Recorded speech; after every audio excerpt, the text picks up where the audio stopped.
पूर्णिमा का व्रत करने का कारण क्या है? आप इतने सालों से कर रही हो, कई माताएं कर रही होंगी पूर्णिमा का व्रत, एक समय फलाहार करती हैं, एक समय भोजन करती हैं। 12 महीने की पूर्णिमा करो, मना नहीं है। और पूर्णिमा उठाने का भी समय होता है। चैत्र के महीने की जो पूर्णिमा होती है, चैत्री पूर्णिमा पहली पूर्णिमा मानी जाती है, इसलिए चैत्री पूर्णिमा को सिद्ध पूर्णिमा कहते, कार्य सिद्धात्री पूर्णिमा कहते, मनोरथी पूर्णिमा कहते। इसलिए पूर्णिमा का व्रत कहां से उठाया जाता है? चैत्र के महीने की पूर्णिमा से पूर्णिमा का व्रत उठाया जाता है कि मैं महीने की पूर्णिमा करूंगी, तो चैत्र पूर्णिमा से उसको उठा लिया जाता है। पर उसका एक नियम रहता है, आप फलाहार कर रहे हैं अपनी जगह पर है, पर एक समय भोजन कर रहे हैं वो अपनी जगह पर, भोजन के साथ में मीठे के साथ थोड़ा दूध की सामग्री होना जरूरी होती है। और क्यों करते हैं पूर्णिमा का व्रत, किस लिए किया जाता है, क्यों करा जाता है, उसका व्याख्यान वर्णन शिव महापुराण के अंतर्गत स्कंद पुराण में लिखा गया।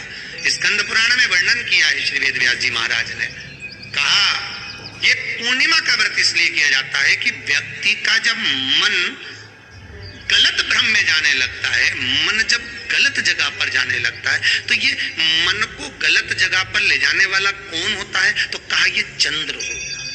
व्यक्ति की राशि के अंतर्गत, व्यक्ति की पत्रिका के अंतर्गत, व्यक्ति की ग्रह दशा के अंतर्गत जब चंद्र बेकार चलता है तो व्यक्ति अच्छा करते करते भी बेकार करने लग जाता है। कई माताएं कहती हैं, गुरुजी हमारे बेटे को आशीर्वाद दीजिए, बहुत गलत संगत में जा रहा है, मतलब समझ जाना कि चंद्र गड़बड़ जा रहा है।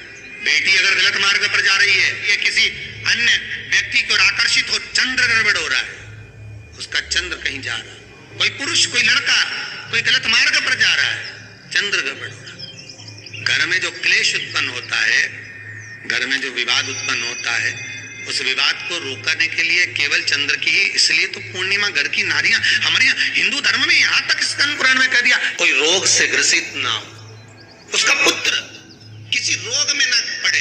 अगर किसी माता का पुत्र मान लो किसी नशे में डूबा हुआ है, कोई नशा कर रहा है और गलत नशा है, आपको लग रहा है कि ये नशे में डूबा हुआ है, आपको लग रहा है कि मद्यपान में, मांसाहार में या अधिक गांजा आदि का जो भी नशे होते हैं उसमें डूब चुका है, और माँ उसको समझा रही है, तू नशे में मत डूब, तू इस काम को मत कर, तू ये गलत कर्म मत कर।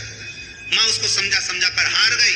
तो मेरा माताओं से निवेदन है, आप उसको समझाना बंद कर दो, एक काम करना प्रारंभ कर दीजिए। हमें जो शिव महापुराण के माध्यम से शास्त्र कह रहा है कि आप 32 पूर्णिमा के व्रत प्रारंभ करो। उसमें करना क्या है? आपको केवल जिस दिन व्रत रहे, रात्रि के समय पर कोई भी मीठा कुछ भी सामग्री आप चंद्र की रोशनी में, चंद्र को अर्घ देने के बाद, पूजन करने के बाद उसको रखो, और वही सामग्री जो नशा कर रहा है उसको पूर्णिमा के दूसरे दिन उसको खिलाओ।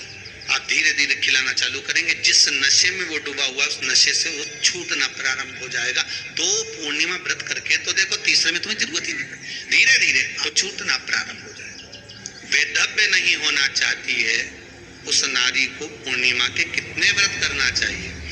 जिस नारी के यहाँ संतान नहीं हो, औलाद नहीं हो, उसको पूर्णिमा के कितने व्रत करना चाहिए? जिस नारी का पुत्र, पति बहुत बीमारी से ग्रसित हो, लग रहा हो कि ये मेरा बेटा बहुत बड़ी बीमारी में गिरा हुआ है, तो नारी को कितने व्रत करना चाहिए? स्वयं भगवान कृष्ण ने माता यशोदा को द्वापर में भी बताया है कि पूर्णिमा के 32 व्रत